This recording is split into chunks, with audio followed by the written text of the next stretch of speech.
Oi pessoal, tudo bom com vocês? Sejam todos muito bem-vindos e muito bem-vindas a mais um Conta Pra Eu por Luana Paula.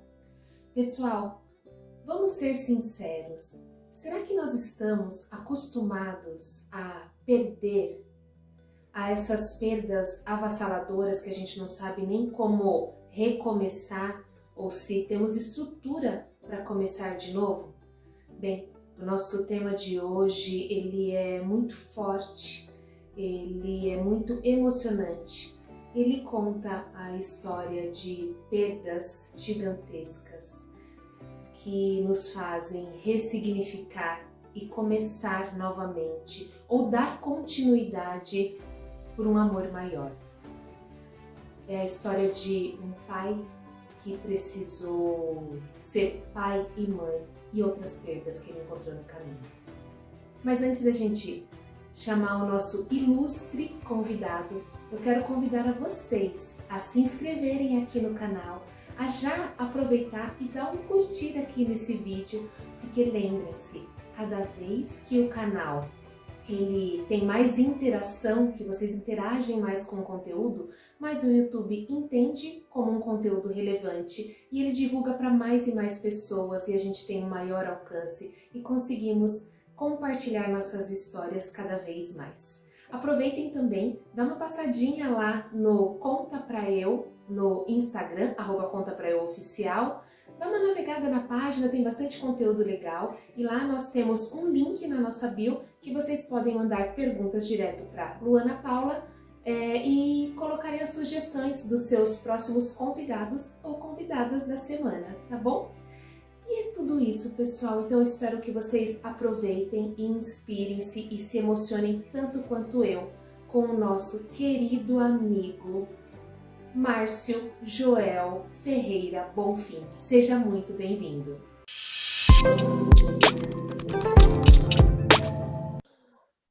Ai, Joel, eu tô tão feliz com a sua presença aqui. Seja muito bem-vindo. Muito obrigada por ter aceitado o convite. Obrigado, o prazer é meu. Vamos lá. Vamos compartilhar, trocar ideias.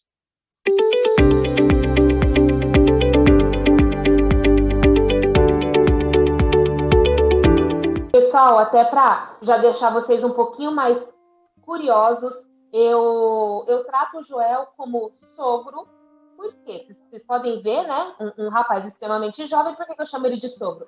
Porque ele adotou, apadrinhando o Mário José, que vocês já conhecem aqui do Conta Pra Eu.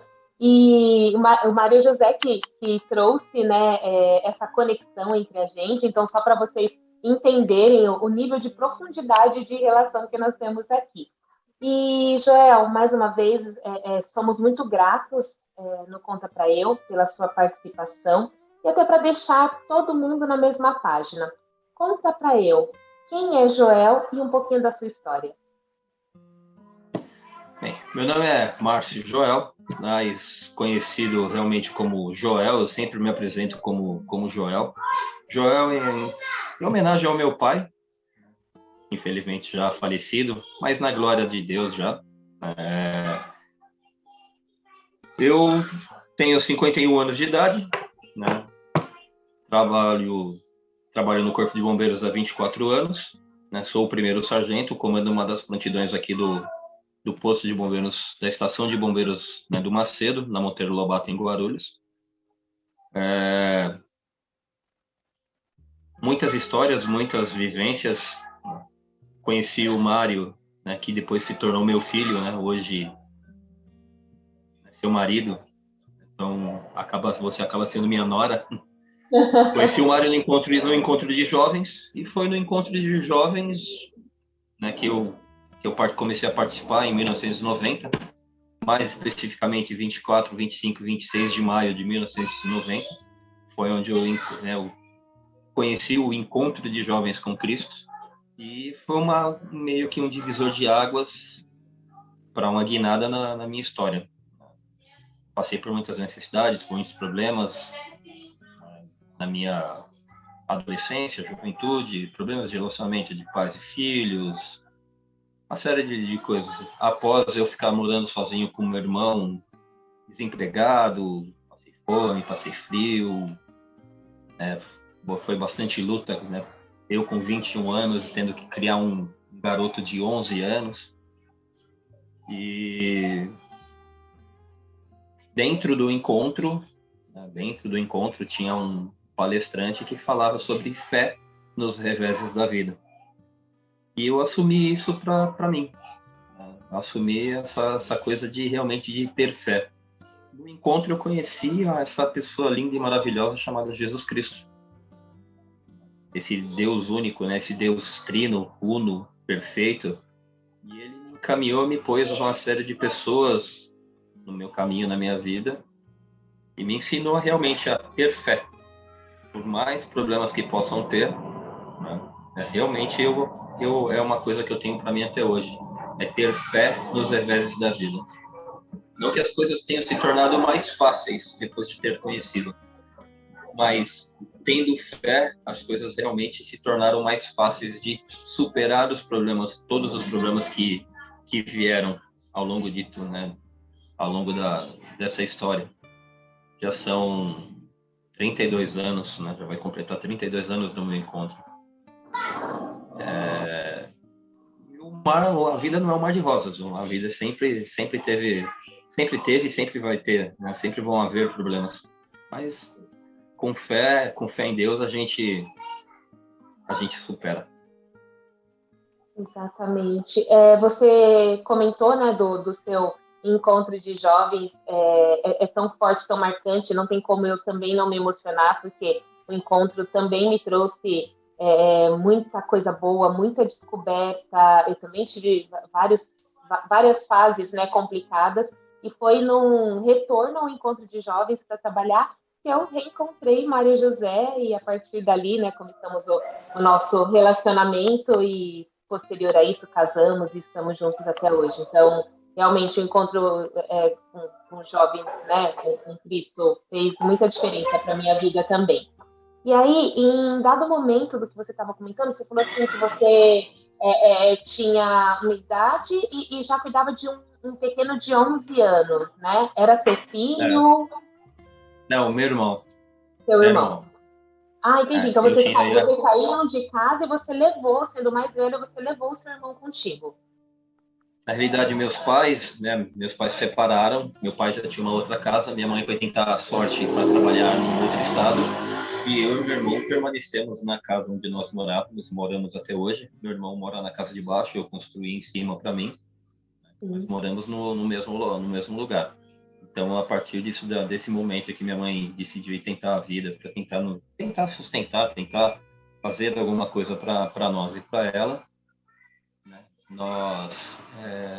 Eu e meu irmão começamos a morar aqui, né, na parte de baixo, nessa casa aqui, né, onde a gente mora até hoje.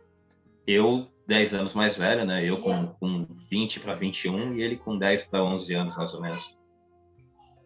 Entendi. Então, você já começou essa questão, né, dessa paternidade, né, dessa referência como pai muito jovem, né?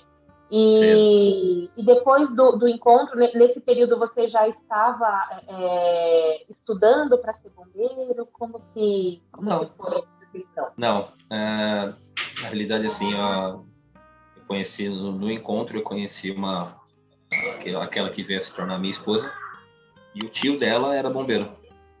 Eu entrei no encontro em 1990, eu fui me tornar bombeiro em 1998. Então, demorou bastante tempo. A polícia militar, né, o corpo de bombeiros, né? Para quem não sabe, né, o corpo de bombeiros faz parte da polícia militar. Então, eu sou um policial militar atuante no corpo de bombeiros há 24 anos. Eu estava nesse período, eu fiquei dos 24 aos 28 anos desempregado, fazendo bicos, tentando me virar, tentando sustentar a minha casa, tentando sustentar meu irmão. Meu irmão foi crescendo, também foi trabalhando, fazendo biquinho, trabalhava como senhor, entregando leite, acordava 4 horas da manhã para entregar leite na casa dos outros. Foi um período também bem complicado, bem difícil. Em 98, em setembro de 98, eu consegui passar no concurso, né, e iniciei, dia 14 de setembro de 98, iniciei a Escola de Formação de Soldados, em Pirituba. E um ano depois eu me formei bombeiro e comecei a trabalhar efetivamente na rua. Entendi. E de lá para cá não parou mais. Graças a Deus. Que Já bom. galguei algumas promoções dentro da polícia. Fiquei 10 anos como cabo, sou sargento há 6 anos. Né? Atualmente sou o primeiro sargento, aguardando só os últimos 5 anos da carreira para aposentar. Caramba, parabéns por toda essa trajetória. E Joel, conta um pouquinho, né? Nesse período, lá no encontro, você conheceu uma pessoa que se tornou a sua esposa naquele período, Sim. e vocês se casaram e seu irmão continuou morando com você? Aí nessa fase, né, nós morávamos juntos. Eu casei, né, casei em dezembro de 99, casei em novembro de 99. Conheci a Gisele em 93, namoramos quase 5 anos, 93 para 94 mais ou menos. Né? Casamos quase 5 anos depois. E meu irmão ficou morava com a gente. Depois eu comprei um apartamento, ele ficou na casa aqui e eu fui morar no apartamento que eu havia comprado. Entendi. E como que foi o desenrolar dessa história, né? Desse casamento? O que aconteceu, né? O que tem de tão transformador que também começa a sua história aí? Nossa, trabalhando no encontro, conheci a Gisele, começamos a namorar, né, ficamos juntos bastante tempo, participávamos ativamente do encontro, casamos em 99 e logo na sequência ela engravidou. Logo na sequência mesmo. Em 29 de janeiro de 2000 nasceu nossa filha, né, Maria Eduarda, meu presentinho de Deus. Para ela, que ela é meu presente de Deus. Ela é a realização do meu sonho de ser pai. Eu falei logo no início, eu tinha problemas, né, de relacionamento com os meus pais, por algumas atitudes, algumas coisas que aconteceram. Eram criação, meu pai de 1943, minha mãe de 1949, uma criação totalmente diferente. Eu altamente impulsivo, criado nos anos 80, no começo dos anos 90, ele, né, querendo ser aquela liberdade toda né, que a gente estava começando a conquistar e meio que não entendia direito. Aí e eu falava que queria ser pai para poder tentar fazer diferente algumas coisas. Eu aprendi muito com os meus pais, aprendi demais, aprendi com os erros deles, com os acertos deles, com os meus erros, muitos dos meus erros, e com os meus acertos também. Então eu peguei tudo isso, misturei, né, para tentar ser também, né, como pai, alguém que pudesse fazer uma história boa, porque criar um filho, ter essa responsabilidade não é fácil. Não é fácil mesmo. Tendo que trabalhar, tendo que correr atrás, né, pesou. Tinha os momentos de fraquejar, de achar de que não estava fazendo o suficiente, de que não era bom o suficiente. Né, ainda vem as dúvidas ainda, mas nossa, é muito bom. É um negócio que realmente é gratificante, só sendo para você conseguir entender. E realmente depois que eu fui, que aí eu comecei a entender uma série de coisas que os meus pais falavam e faziam, de que antes para mim eu não entendia, porque eu só era filho, não era pai, era diferente. é uma transformação, né? Quando você troca de lado, né? Não que você tenha deixado de ser filho, né? Mas você acaba trocando de lado. Você assume uma outra coisa, né? Você tem uma outra função. E aí você se cobra por uma série de coisas que você deveria ter feito pelos seus pais, com os seus pais, e coisas que você viu que você, né, que eles fizeram por você, de que você quer fazer por eles, né, pelos seus filhos. Então é muito louco viver, na moral. É muito louco viver. Isso, é um eterno aprendizado, né? É um eterno aprendizado. É um dia a dia. E hoje, né, com mais de meio século de vida, eu aprendi que realmente a gente tem que valorizar o dia a dia, não só o plano lá no futuro. Você tem que planejar, né? Mas hoje eu não me permito planejar coisas longas. Eu quero viver bem o dia a dia, tendo algumas metas, alguns objetivos, mas nada daqui a 10, 15 anos. Não. Chega de perder tempo. É verdade. E aí, nesse momento, né, que você foi pai, Gisele mãe, vocês conseguiram ali realizar o sonho de vocês e conseguiram mostrar para a Duda, compartilhar com a Duda todos esses ensinamentos, houveram mudanças, o que foi acontecendo no decorrer até hoje?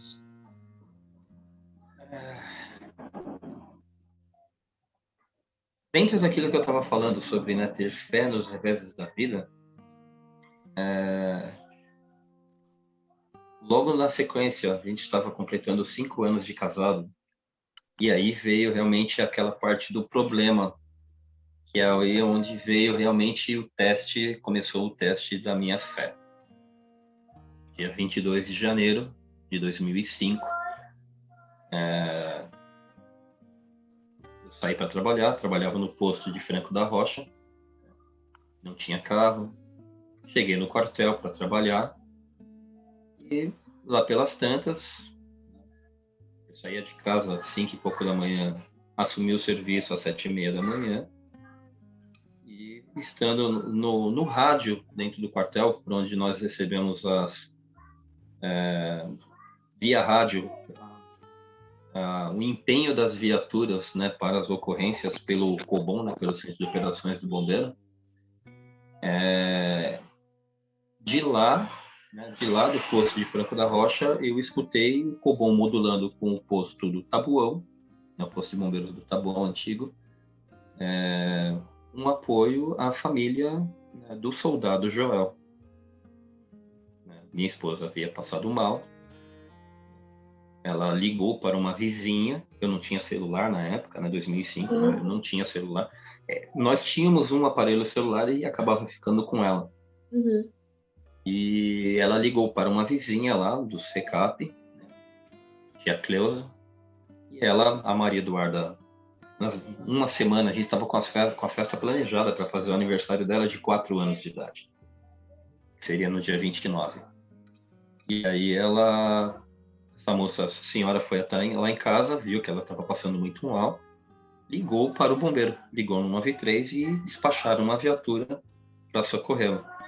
E ela foi socorrida dali pro Hospital Geral. E Uhum. nisso a moça catou, ela pegou, nisso que eu ouvi pelo rádio, né, a viatura de resgate sendo acionada, eu liguei no Macedo, liguei na telegrafia do Macedo, que na época era o nosso COBOM, e eu fiquei sabendo do que tinha acontecido. Liguei, tentei ligar em casa, não conseguia, tentei, aí liguei no celular, né, e aí essa senhora atendeu, me falou o que estava acontecendo. Aí eu saí de Franco da Rocha de ônibus, né, da escola lá, o posto fica dentro da escola de bombeiros, e eu saí de lá para vir para Guarulhos, demorou.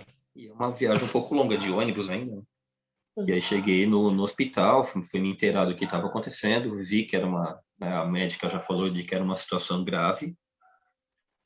E no dia seguinte, ela foi entubada, né, foi posto em coma induzido. E no dia seguinte eu já comecei, naquele mesmo dia eu já comecei a fazer alguns contatos e consegui a transferência dela no dia seguinte. Paguei uma UTI para fazer a transferência dela para o hospital de convênio, né, dada para os familiares dos policiais, que é a Cruz Azul lá na Vila Mariana. Uhum. E lá ela foi internada logo no dia seguinte. E aí começou um verdadeiro drama. Foram 59 dias de internação. O Mário acompanhou bastante, né, isso daí, inclusive dos amigos, né, que acompanharam, né, isso tudo. O Mário foi a última pessoa, o último amigo com quem ela conversou antes dela sofrer uma das 3 paradas cardíacas e não mais voltar. E aí ela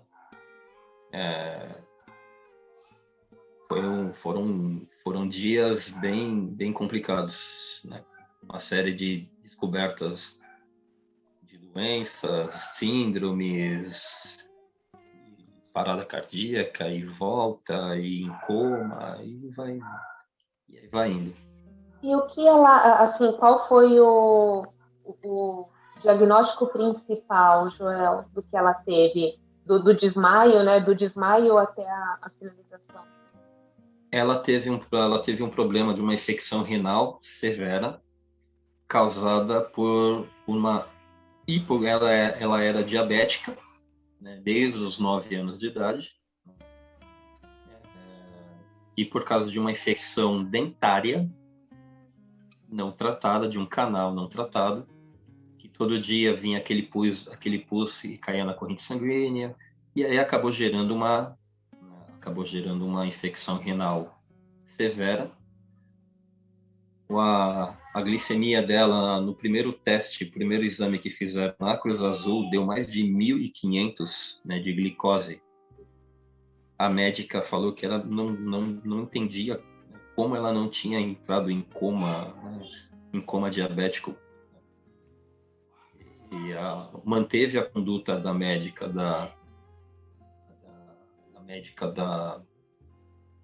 do Hospital Geral, né, da internação inicial, e começou a fazer o tratamento para tentar diminuir essa glicemia, e antibiótico por causa dessa infecção renal.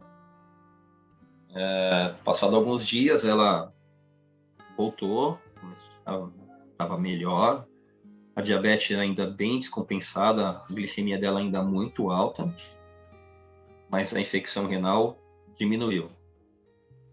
E aí, mais ou menos uma semana depois de internação, talvez 10 dias, não mais do que isso, descobriram uma síndrome, que é uma chamada síndrome de Guillain-Barré, ou polirradiculoneurite. É uma doença hoje, né, na época era muito mais rara, hoje se tem muito mais conhecimento sobre ela. Essa síndrome, ela ataca a célula e ela tira, né, para que haja movimento muscular, você precisa ter actina e miosina. E essa síndrome, ela ataca uma dessas proteínas. Então você passa a não ter mais contração muscular. Como toda síndrome, ela tem um pico com uma tendência a regredir. Só que na época a taxa de mortalidade dessa síndrome era muito alta. Hoje ela já é uma recuperação muito melhor. E então uma das primeiras coisas que essa síndrome ataca são os músculos acessórios de respiração. Então a pessoa, né, primeiro ela ataca as musculaturas da glote, da voz. Então a pessoa passa a não conseguir falar, porque a musculatura não funciona. Você não consegue emitir som. E imediatamente após vem o músculo diafragma. Então a pessoa passa a perder também a capacidade de respirar. E aí onde ela teve que ser entubada. Entendi. E aí logo na sequência veio a primeira parada cardíaca.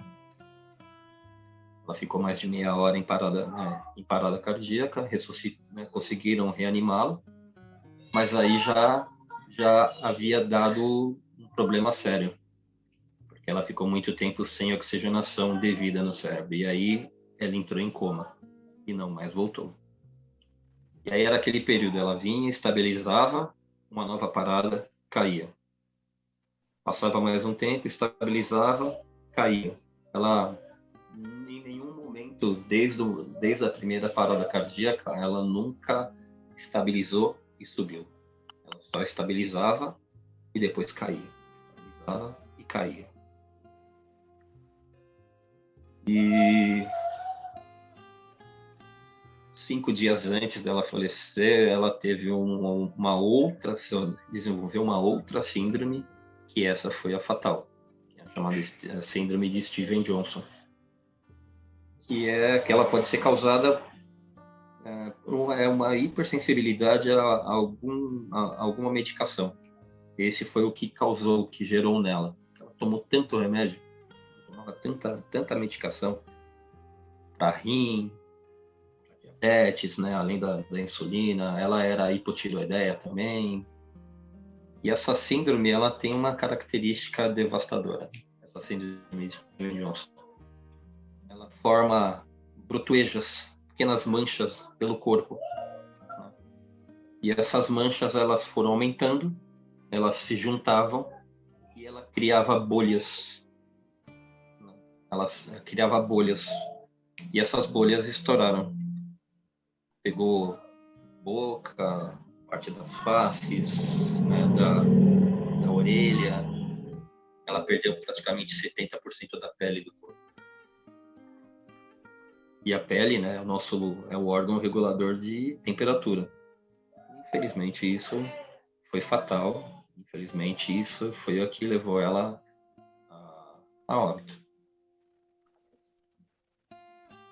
Dia 19 de março de 2005.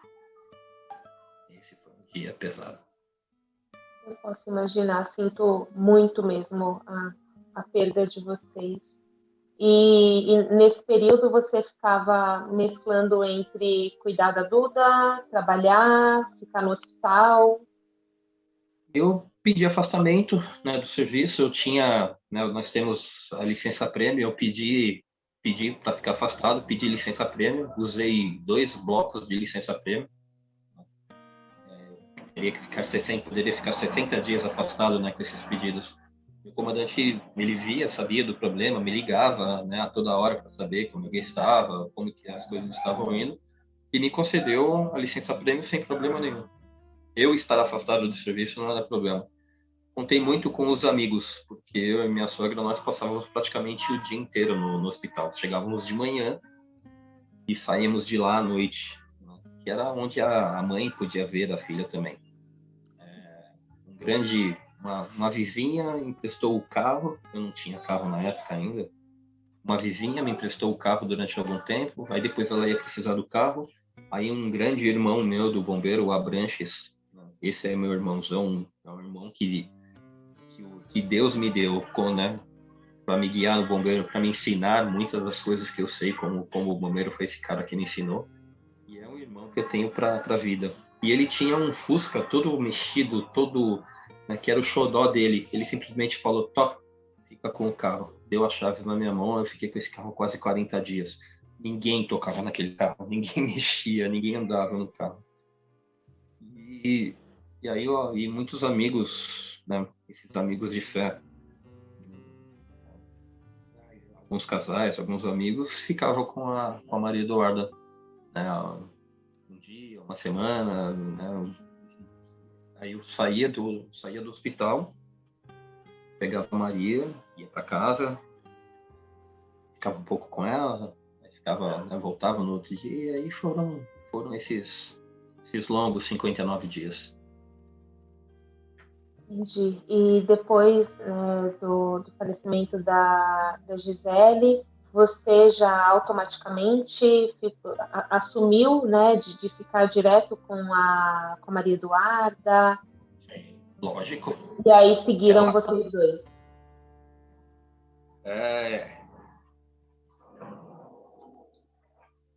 É assim, ela é a minha responsabilidade, ela é, né, eu não podia, contei muito com a ajuda da minha sogra. Nesse momento aí que eu voltei a trabalhar, né, peguei os afastamentos, né, nós temos 8 dias, né, de afastamento por luto. E quando eu voltei já trabalhando no posto do Macedo. Eu trabalhava em Franco da Rocha, consegui, né, o comandante me transferiu para cá, porque eu precisava, porque eu tinha a minha filha para criar. E a Maria Eduarda ficava comigo. Nos dias que eu trabalhava na prontidão, eu deixava ela na casa da minha sogra. Ficava com a avó. Aí, passado um tempo, alguns meses depois, eu saí da prontidão, saí do operacional e fui trabalhar na administração, trabalhar de segunda a sexta. E aí as coisas foram se encaminhando. Começaram a se encaminhar. Mas ela estava sempre comigo, estava do meu lado. Não tinha... por tudo que eu falava, por tudo que eu fazia no encontro, por tudo que eu fazia, tudo que eu sempre falava da Maria Eduarda, não cuidar dela seria uma coisa impossível. Eu não deixaria, eu não faria. Não deixaria de assumir essa responsabilidade com ela. O amor também não deixaria. Eu posso imaginar. E, Joel, como que foi passar para ela essa mensagem, né, que a mãe dela, como a maioria hoje fala, né, a mãe dela tinha virado estrelinha, que não estava ali mais junto de vocês no dia a dia. Como que foi esse momento? Foi passando gradual? Como que foi? Foi gradual. Tenho até, assim, no dia do falecimento, eu tomei uma atitude de falar que eu não queria que ela fosse, e ela não foi no velório e sepultamento da mãe. Por quê? Eu achava que uma criança de 4 anos de idade marcaria demais ver como o corpo dela estava sofrido, como o corpo dela estava machucado. Teve uma passagem, as médicas lá, o pessoal do hospital percebeu de que a situação já era meio que irreversível. Apesar de ainda ser novo no bombeiro, eu já via que realmente a situação era muito complicada de haver algum retorno. A gente acreditava, tinha fé e para Deus nada é impossível. Mas eu via que, pela ciência, pelos médicos, né, pelo que nós tínhamos aqui, não era um diagnóstico, um prognóstico muito fácil. E eu consegui conversar com as médicas e elas liberaram um dia uma visita da Maria Eduarda com a mãe. Ela já estava num coma extremamente importante, não tinha sensibilidade de nada, não falava, ela só movimentava os olhos para a direita e para a esquerda, para a direita e para a esquerda. E aí conseguiram, junto com o corpo médico, né, a diretoria do hospital, liberaram a visita da Maria. Aí chega eu, com um cotoquinho, né, vestidinho, né, toda dondoquinha, toda meiguinha. Entramos na UTI, veio aquele batalhão de gente atrás, assim, vendo, porque o pessoal já conhecia, sabia da história. E aí, na Maria Eduarda, pegaram aquela escadinha, colocaram do lado, ela subiu, pôs a mão sobre a mão da mãe, falou, oi, mamãe, e nisso ela virou o rosto para Maria Eduarda. Ela foi, beijou, falou algumas coisas, e ela só, desde o momento que ela entrou em coma, ela nunca tinha mexido nada do corpo. Essa foi a última vez que ela mexeu alguma coisa do corpo voluntariamente. E eu acredito que foi voluntário. E depois os olhos voltaram, continuaram na mesma coisa. Vai para a direita, vai para a esquerda, vai para a direita, vai para a esquerda. Nisso, aquele povo todo que estava dentro da sala saíram, né? Saiu todo mundo do quarto. Algumas enfermeiras depois falaram que não aguentaram, foram chorar também. Muitas delas eram mães, né? Então não tinha como, né, viver aquela cena. E realmente é uma cena emocionante demais. E de lembrar, os olhos já enchem d'água. Já. depois disso tudo é que eu fiquei naquela. Falei, meu, como a Steven Johnson machucou demais, eu não queria que a minha filha tivesse na mente, né, tudo aquilo que marcou. Era um rosto travado de dor. E eu tenho... Quando a gente sai dessa para melhor, e eu acredito que a gente sai dessa para melhor, eu acredito realmente que aquilo que está na Bíblia é verdadeiro, né? Onde Deus, né, Cristo fala de que na casa do meu pai há muitas moradas. Então aqui é só uma das moradas. Então eu me recuso a acreditar de que você morreu e acabou. Então eu sei de que a mãe dela está no outro lugar. Então aquele corpo era só um corpo. E eu não queria que a minha filha guardasse a imagem, né, da mãe tão machucada. Ninguém merece isso. Nenhum pai, nenhuma mãe, nenhum filho, nada. Ninguém merece ver o corpo do seu pai ou da sua mãe, ou quem quer que seja tão machucado. Aquela pessoa que você tem tanto carinho, né, que você tem tanto amor, que você tem tanto zelo. Então não tem que ter isso. E eu decidi e fui categórico.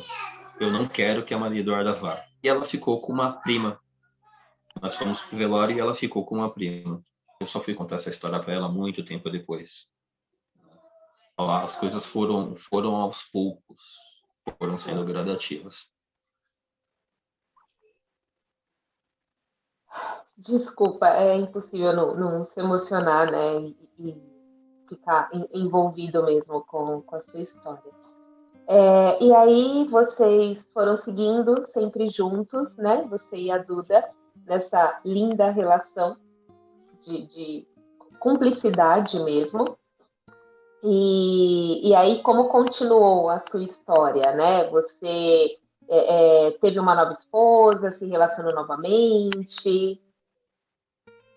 Sim, a vida continua. Fui julgado, fui, né, apontar os dedos para mim, várias pessoas, mas eu segui a vida. A vida tem que, né, a vida segue.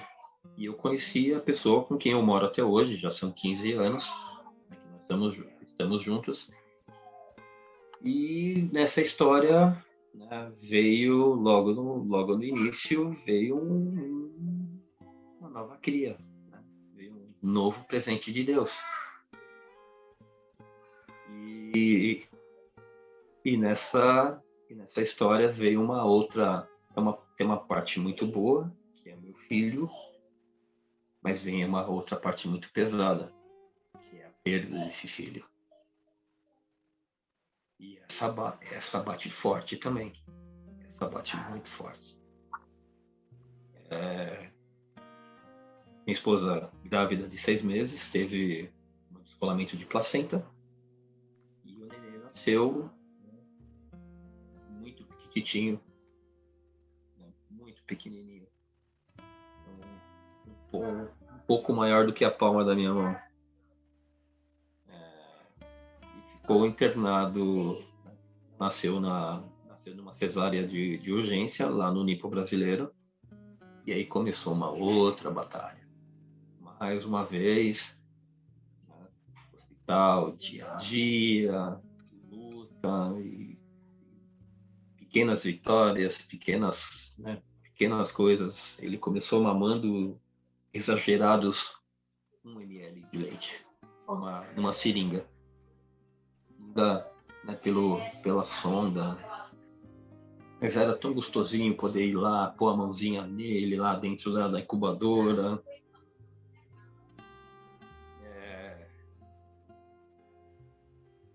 E aí veio o Matheus.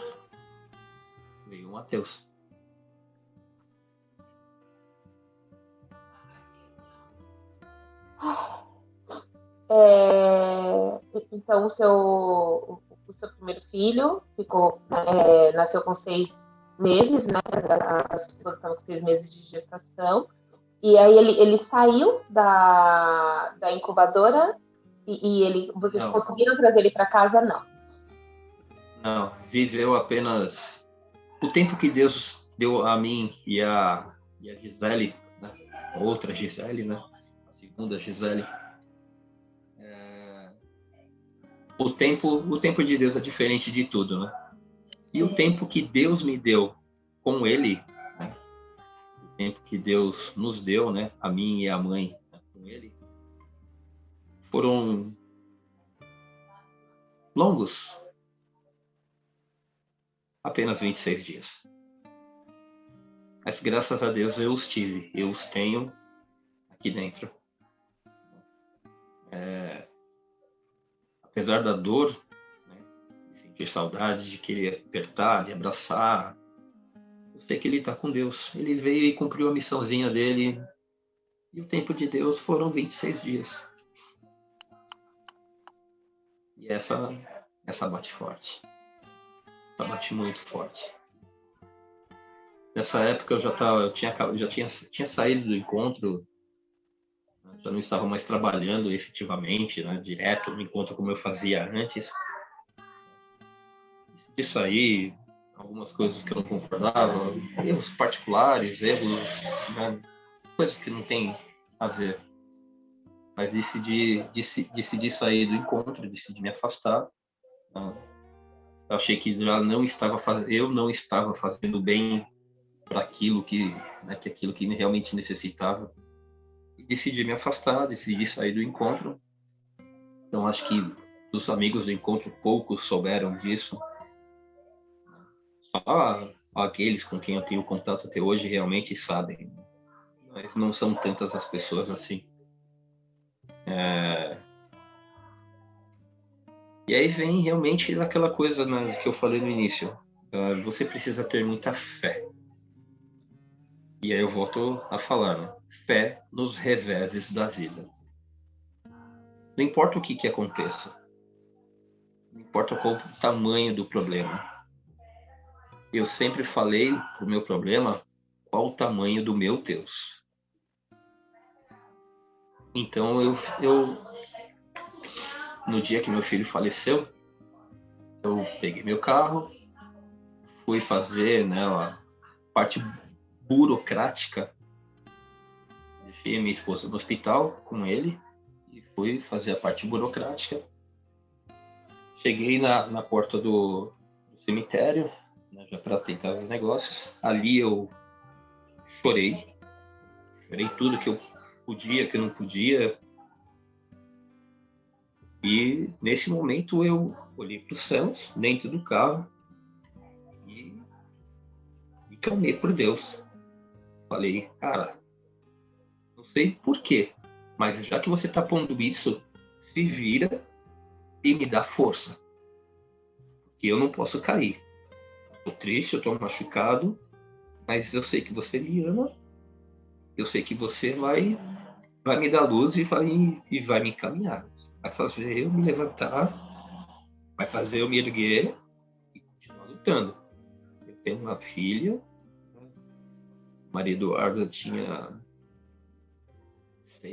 um pouquinho mais de 6 anos. Fazia pouco tempo que ela tinha feito 6 anos. Meu filho nasceu em julho. A Maria Eduarda tinha acabado de fazer 6 anos, fez 6 anos em janeiro. Então foi muito pouquíssimo tempo, né, entre uma coisa e outra. Foi pouquíssimo tempo entre uma coisa e outra. Entre a perda da minha esposa e a perda do meu filho. E naquele momento me veio de ligar para o Grilo, né, o Eduardo. Foi meu padrinho de casamento e seria o padrinho, né, do meu filho também. E me veio na cabeça de eu ligar para ele, falar do que tinha acontecido e pediu para que ele conversasse com o nosso padre, né, que era o padre lá da paróquia, da São Pedro, o padre Pedro Paulo, grande amigo, pessoa de um coração enorme. E a partir daquele momento eu só tive um sentimento: paz. toda a dor, toda paz. Foi a única coisa que eu realmente sentia. Não me importava com as coisas, tal, mas teve um sentimento de paz absurdo. E as coisas foram, né, foram se desenrolando. E eu tenho certeza de que essa paz toda veio realmente de eu ter clamado a Deus. E realmente ele me sustentou. Tenho certeza de que ele me sustentou. Foi exatamente isso que você pediu para ele, né? Você pediu um socorro, né? A dor já estava ali, né? Mas você pediu socorro para ele. Essa... sei lá... não sou nenhum letrado, não tenho... Sou formado em educação física, sou bombeiro. Então, quando a gente vai falar de sentimento, quando a gente vai falar de uma série de coisas, a gente conta muito com a nossa vivência, com o nosso dia a dia, com aquilo que nós vivenciamos, que aprendemos com as nossas coisas, mas eu sempre fui muito perceptivo das coisas que os outros me transmitem. Então, os erros dos outros, os acertos dos outros, também me ensinam muito. E uma coisa que eu sempre falei muito no encontro, nas várias vezes que eu palestrava, que eu falava, que às vezes que eu, imperioso, enfiava o dedo na cara de um monte de gente, querendo falar, fazer e acontecer,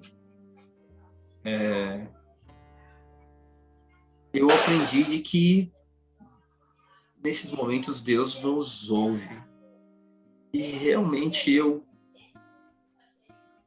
pude realmente crer, né, naquele momento dentro do carro, com a paz que eu senti logo após aquele desespero, aquele momento de desespero, de dor, de angústia, de querer se livrar daquela dor, né, aquela dor tão intensa.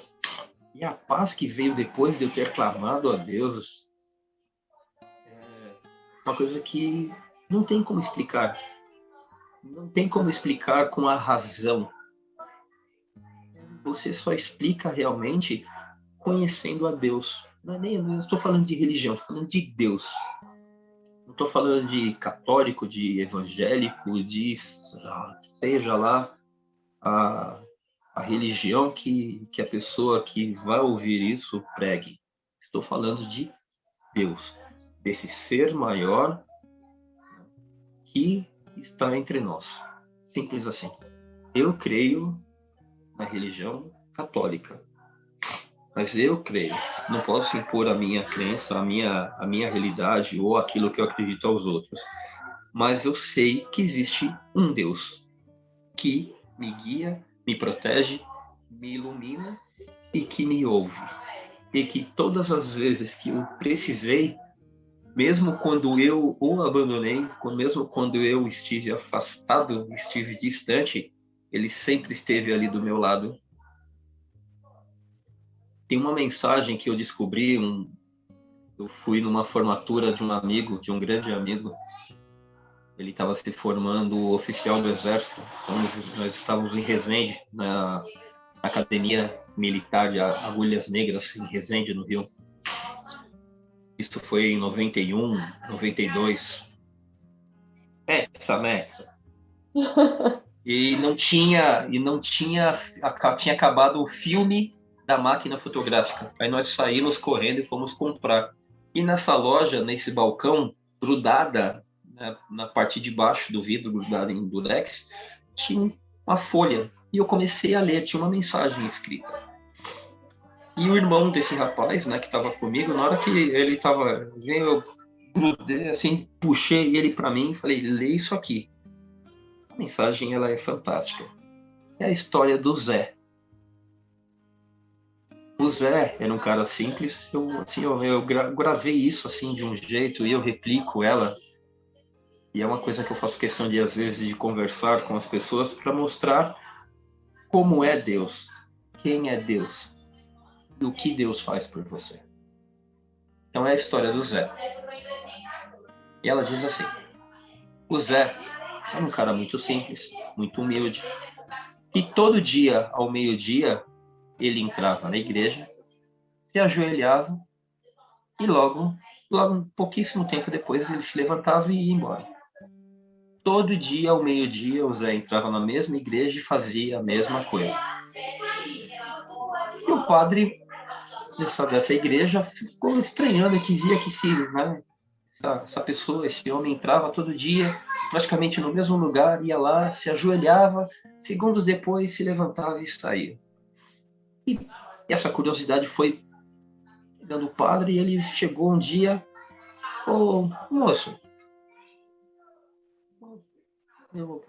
aí o Zé ficou assim meio assustado, né, meio acanhado, tímido. Oi, padre, por que você entra aqui todo dia? Você não fica aqui, você entra, se ajoelha e logo sai. Ele fala, olha, padre, assim, eu tenho um pouco de vergonha. É que eu não sei essas orações, essas palavras, eu não tenho essas palavras bonitas. Eu não sei o que falar para Deus. Não sei o que falar para Cristo. Só que eu amo Ele demais. E eu sinto que Ele tem uma coisa boa para mim. Então, o meu modo de chegar, de fazer alguma coisa, é chegar aqui todo dia, me ajoelhar e falar: oi, Jesus, é o Zé.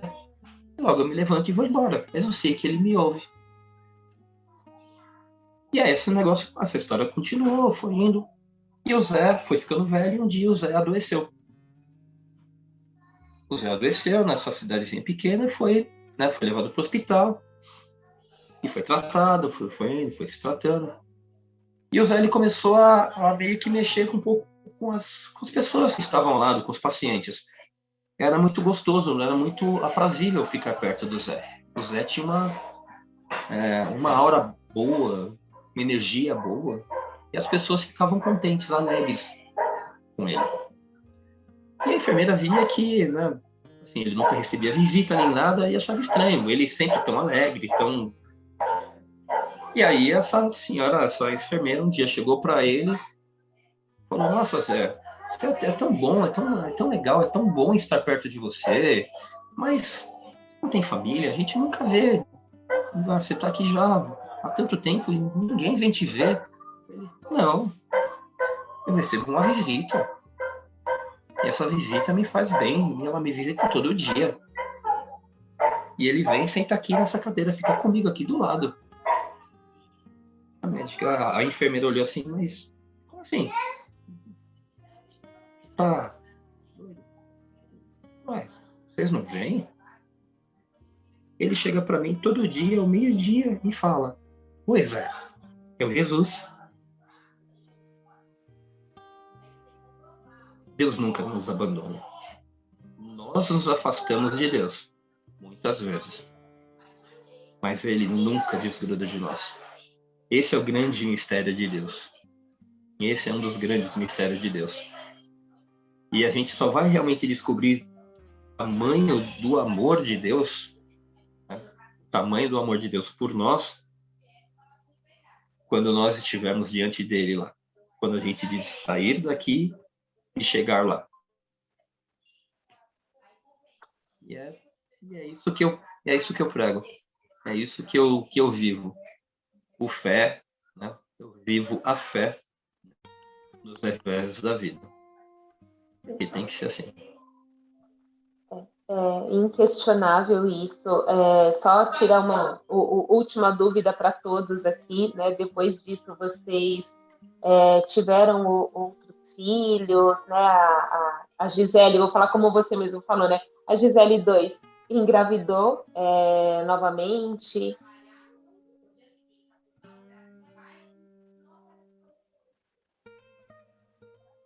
Oi, acho que cortou um pouquinho, tá me ouvindo? Cortou. Agora voltou. Voltou. Então, vocês tiveram outros filhos, a Gisele engravidou novamente. Aí vem, né, uma parte, né, como Deus é fantástico, né? Como Deus é maravilhoso. Um pouco dia 12 de novembro de 2008, nasceu o Vitor. hoje, um adolescente de 13 anos de idade, que é Vitor, porque veio menino. Porque se fosse uma menina, seria Vitória. Porque é uma vitória de Deus na minha vida e da minha mulher. Minha esposa, mãe, chora, dói. Como dói o peito dessa mulher, né? A perda do Mateus. E é um sentimento tão... como explicar? Obscuro para mim, porque eu não sou o pai. Eu sou o pai, eu não sou mãe. Isso é uma dádiva de Deus, é um presente de Deus para vocês, mulheres. É um ser tão, tão diferente, né? O ser mãe. Mulher, enquanto mulher, é linda e maravilhosa. Mas a mulher, mãe, quando ela se descobre e se vê mãe, é uma nova mulher. Então eu sei que o sentimento dela, no coração dela, a perda do Mateus é muito, muito dolorida. E é aquela ferida que nunca sara, que quando lembra, é como se cutucar a ferida e sangrar novamente. Mas e aí Deus nos deu esse presente. Deus nos deu esse presente, que é o Vitor. E aí a gente continua nossa batalha, né? A gente continua nosso dia a dia. Dias ruins, dias bons, dias excepcionais. E assim é a vida, né? Nossa vida não é um mar de rosas, né? Graças a Deus não é. Graças a Deus não é. Sim, mas senão seria muito chato, muito monótono. É verdade. Mas a fé nos faz cair e acreditar que tem uma mão estendida para que possamos ser levantados, né? E acredito que é bastante disso que você nos traz. Joel, eu não tenho palavras para te agradecer. Parabéns pela força que você tem, pela fé que você tem e essa família maravilhosa. Muito obrigada verdadeiramente por compartilhar conosco um pedaço da sua história, né? Com tanta luta, com dias de luta e dias de glória. Então, muito obrigada de verdade. E eu queria saber... É uma música, hein? É uma música. É uma música, hein? Eu gosto dessa banda, hein? Gosto de rock. Ainda, apesar dos cabelos brancos, ainda o meu negócio é rock ainda. E como que o pessoal faz para te encontrar? Se alguém quiser falar um pouquinho com você, ouvir mais um pouco, enfim, contar alguma coisa, como que fazem para te encontrar? Olha,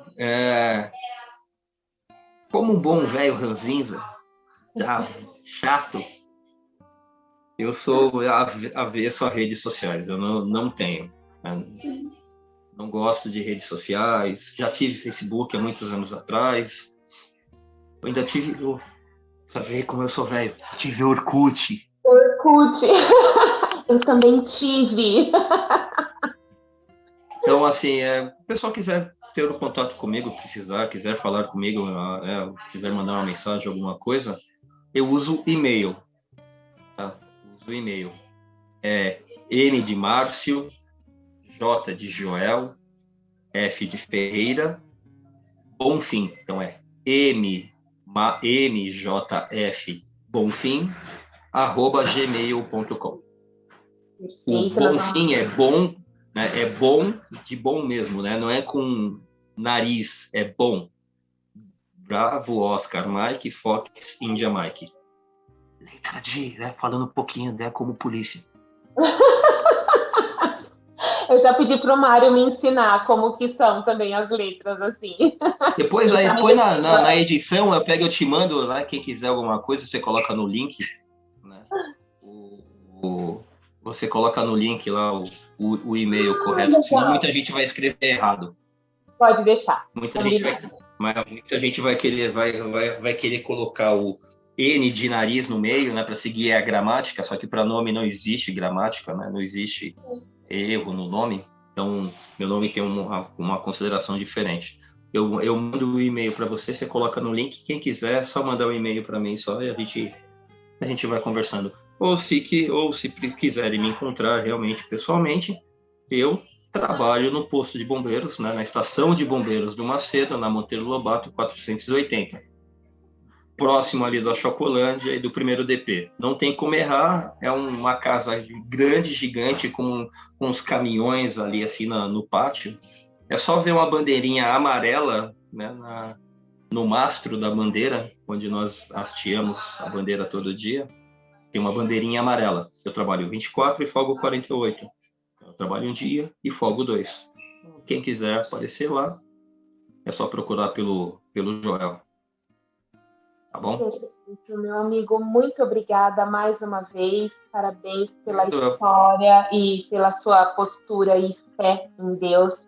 E muito obrigada de verdade. Espero nos vermos em breve. Ok. Tá todo mundo louco para poder se encontrar, né? Abraçar, fazer algumas coisas. Vai ser legal, vai ser bom mesmo. Manda um abraço pro meu filho também, Norinha. Será dado. Obrigada mais uma vez. Um beijo e até mais. Até logo. Tchau, tchau. Joel, meu amigo, muito obrigada verdadeiramente por você compartilhar essa linda história de superação conosco.